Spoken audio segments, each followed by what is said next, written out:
morning? Good, good, good, good. Thank you, Zoomies, for tuning in. And so we are here once again.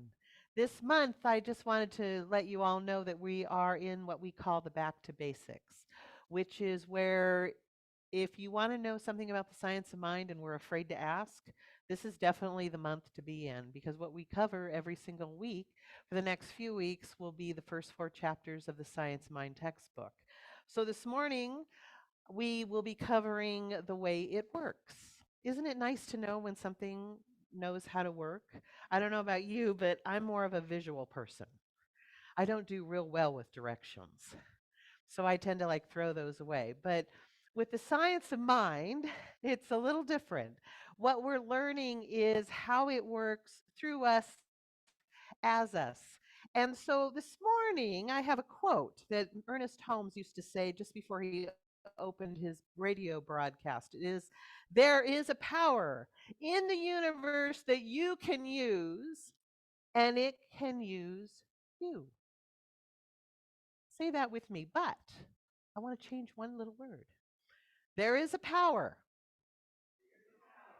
in the universe that I can use, and it can use me.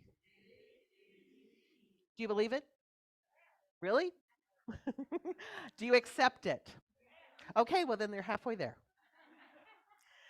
Because what you just did is you agreed to that relationship of you and that creative power of all that is working together to create an amazing life. And that's what it's all about is knowing that spirit, that essence that works through us, that energy that creates the life that we really want to live. And so many of us think, as I said last week with the thing itself, we're talking about God, the essence, whatever you want to call it, the God of your understanding.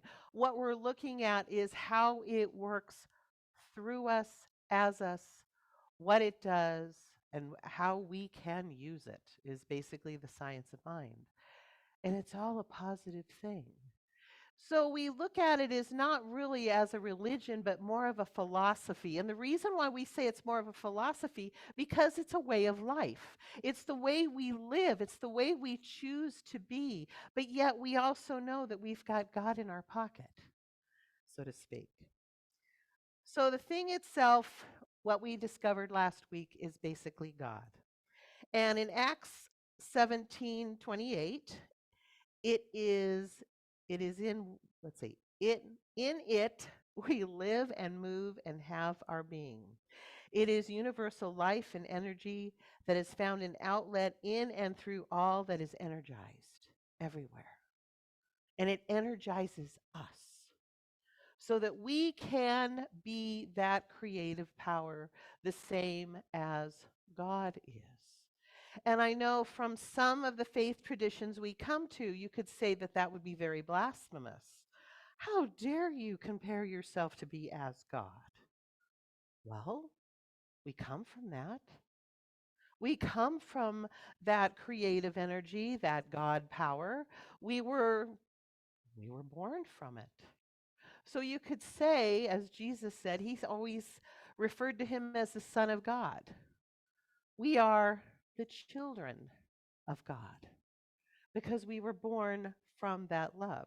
We are born from that creative essence, that power. And so for God to create, as we know in the Bible, it says that it took 7 days for it to create life as we know it. Now, some of us in our lives take a little longer to create our lives. And I know that for myself, it has taken me a lifetime.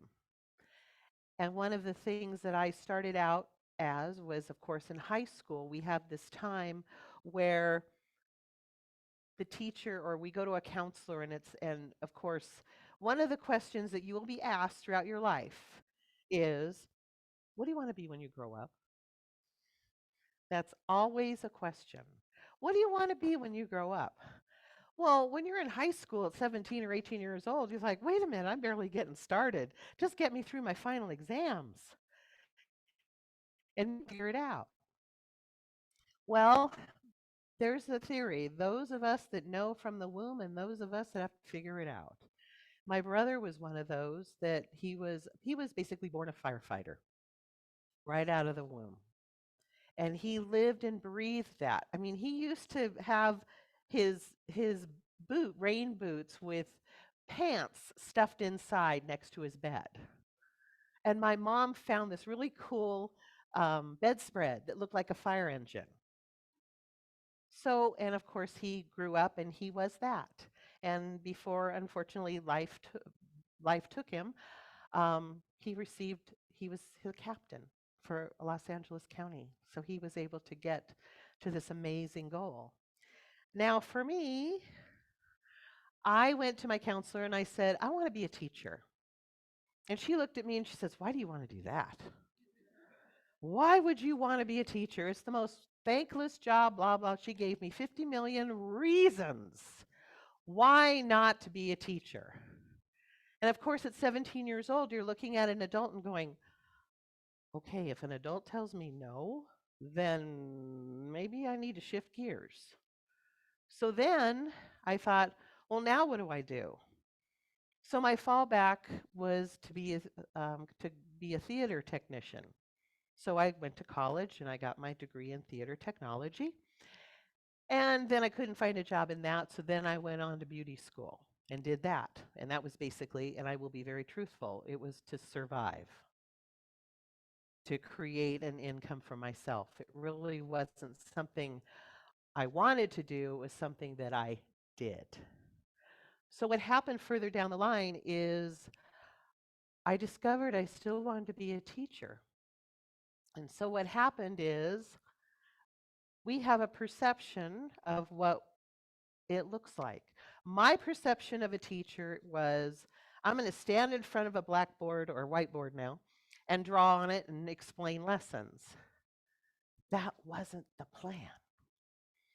So I've got the call from Spirit and I became a minister. However, God gave me some grace. I was able to be a Montessori teacher for a year.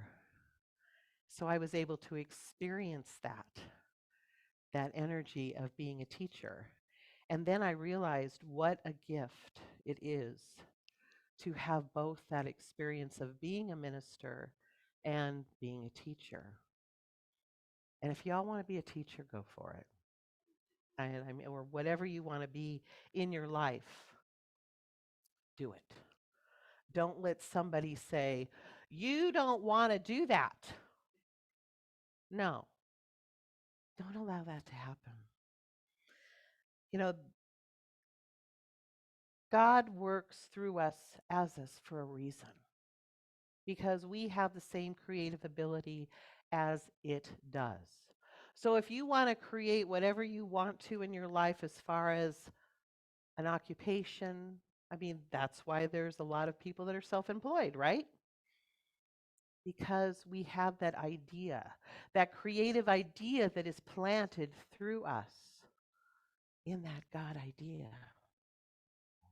So Emma Curtis Hopkins was one of Ernest Holmes, our founder's teachers, and he actually was her last pupil.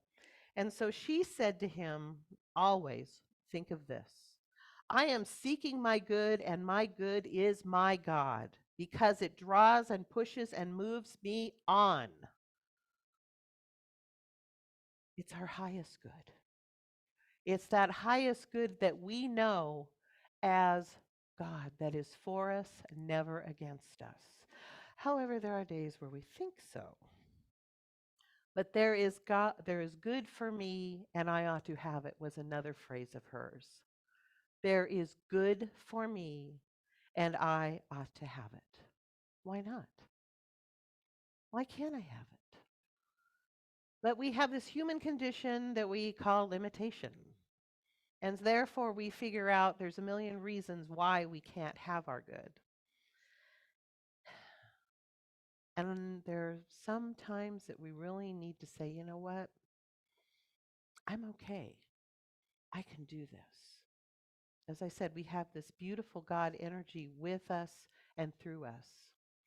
You know, some of the things that work in our minds is the guilt. Science mind doesn't have any guilt. And the next thing, if you come from another faith tradition, is sometimes this little itty bitty word called sin. And sin is actually an archery term that means to miss the mark. I was an archer a long time ago in a galaxy far, far away, and I was a competitive archer. So what we always looked for is to hit that 10 ring, that perfect 10. Well, we're already perfect with God. We're not anywhere over here. We're always right on center. And I always call sin self-inflicted nonsense because it is. It is self-inflicted nonsense. When we look at self-inflicted nonsense, it's a mistake. We make mistakes. How many make mistakes? There you go. I have it. So we all have made mistakes in our life. But yet what happens is we continue to talk ourselves around these mistakes and saying, well, because I did this, I can't do that. That's self-inflicted nonsense. It's like you're talking yourself down. Why? You should be lifting yourself up. It's all about being up. And so in life, I call it Life 101. It's a great way to learn about ourselves and about our relationship with God. And Ernest Holmes used to say, the great thing within you, which is called will or choice, can decide your destiny. It can remove every obstruction and gradually implant new patterns in your mind. So earlier I said, or I asked you to say, there is a power in the universe that I can use, and it can use me. Where it goes a little wonky is when we misuse that power. As I said, when we feel that we are limited, when we feel that we're not enough. What do you believe? What do you really believe? You know, life is like a roller coaster. It doesn't always go in a straight line. Yeah, we go this way, we go that way. We do all kinds of fun things in our life. We have to be flexible. When we're rigid, things always don't work out so well. Jesus said, "It is done unto you as you believe." So right now, what is your belief? What is your belief about what is going on in your life? Is it running your life? Or are you allowing it to say, you know what? I don't need this. It doesn't serve me. It doesn't support me. You know, we think we are suffering. And I love this because Buddhists call it dukkha. And what dukkha means is it's incapable of satisfying, or I love this one, life is insufficient. How can life be insufficient when we live in abundance? We can have anything. We reach out and we can touch it, we can get it. We can figure out how to do it. We can figure out how to obtain it. But what happens is because we live in such a material world, we suffer. So the three types of suffering that the Buddhists say is physical pain, old age, well, I like to call it maturity, sickness and death. Number two is physical or psychological pain, where we experience failure, loss, envy, jealousy, sadness, anger. The emotions go on and on and on, and they drone. Yet they're different for everyone. The third, it is about difficulty of humans to be alive. to be trapped in irrepressible human needs, and to be separated from the totality of the universe God. So, what happens is because of our material thinking, our material world, we tend to push that God essence, that God energy way out over here. It doesn't exist. So, how can it work through us as us if we've got it way over here? And we think, okay, you know that picture of God and Adam? That's kind of like what we do. Is we create the separation of I can almost reach you. But that's not what it is. We can reach that essence all the time. It's within us, through us. It is a power we have. And when we recognize that essence, you got it. You can create everything and anything you want. What I found, and now I just want you to know that I'm Reverend Rhonda and I'm a bookaholic. Just so you know, I have, between me and my husband and I, we have a lot of books, different books. And one of my favorite books, and being that he's a retired minister and I am a minister, we have several versions of different Bibles. And one of my favorites is what I call the First Nations version of an indigenous translation of the New Testament. It's really, and when I read this, you're going to know why I love this. And it's because of this translation, you can understand the essence of how God works through us. So, becoming a true human being, and it's under Romans 12. So then, my sacred family members, because Creator has shown us such mercy and kindness, I now call on you to offer your whole being's heart, mind, and strength to the Great Spirit as a living sacrifice. Do this in a sacred and spiritual manner that will make his heart glad. Do not permit the ways of this world to mold and shape you. Instead, let Creator change you from the inside out in the way a caterpillar becomes a butterfly. He will do this by giving you a new way of thinking, seeing, and walking. Then you will know for sure what Great Spirit wants for you.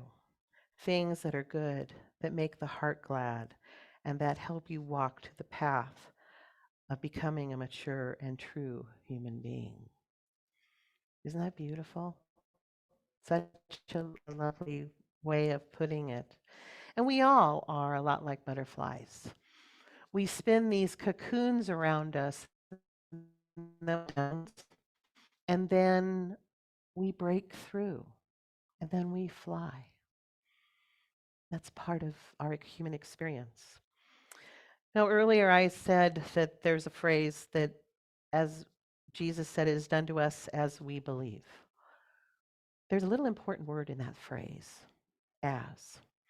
As is a small world that has great power. And our closing prayer, we always say, and so it is. That little word is also equally as powerful. Because when we declare, when we close, when we say, and so it is, we are declaring right now, it is, that's it. And we're defining it as is. So when we think of as is, as we know it, and knowing that it is, it already has happened, it's already done. So we are thinking and we are willing in our conscious mind to center life. We're surrounded, we are immersed, and therefore we know that God is flowing through us, out of us. So let us recognize that God essence between us. And it's really not between us, it's through us. And this is how it works. It works because we acknowledge that it exists. It flows through us. You don't need a map. You don't need directions. all you know is your heart. And know that right here where you are is that God of your understanding. And so in closing, I want to read a little bit from this thing called You, Ernest Holmes. And if you're not familiar with this book, it is the SOM Text in this version. So if you feel a little bit daunted by the text, which is like a phone book, just get this, and it's a wonderful, wonderful read. So it says, but the seed must be left in the creative soil of mind until it can mature. There is a time for sowing as well as a time for harvest.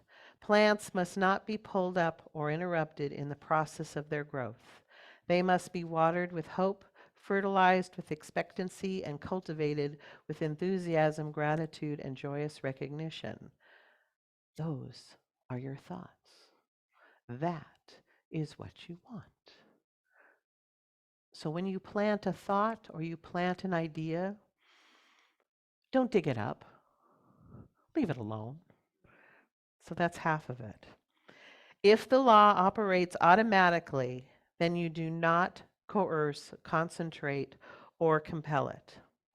You know, one of the things that Ernest Holmes said later in life as he was getting towards the end, he says, you know, I should have spent a lot more time on love than I did on law. And what law is how to do it, how to create it. But he really said, you know, I really should have done the love thing. So we can do that love thing. You provide mental attitudes which it may operate upon. You do not hold the law in place. You hold your ideas in place. You hold your ideas in place. This is your individual effort. Your concentration is not on the law because that is already here. It is right where you are. It is within you as well as around you.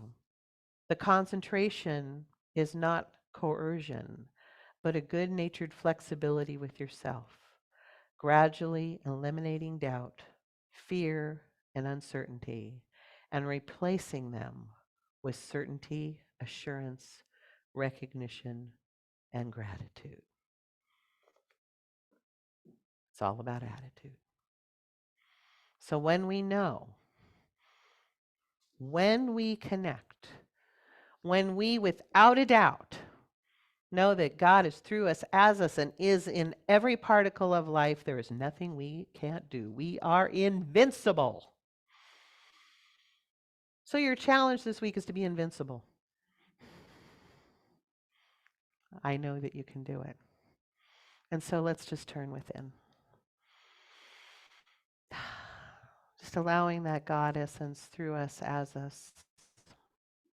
Because we know together the way it works is through our hearts, our minds, knowing that whatever it is that we are to know is known. Right here, right now. God never leaves. That essence is always within. It is the good, as Emma says. The good is our God, and we ought to have it. It is everything wonderful, and most of all, it is love. Love that surrounds us, love that gives to us as we give back to it. So I am so grateful for this beautiful essence that I name as God. I accept it as God. I know that there is love. I know there is light that always shines the way. Even in those times where we question, you know, I don't know what I'm doing. I don't know where I'm going. We just need to sit back, be still, and know our highest good is already there. And so with a grateful heart, I release this, I let it go into that perfect law we know as love. Love. Here, there, and everywhere. And so together we say, and so it is. Amen.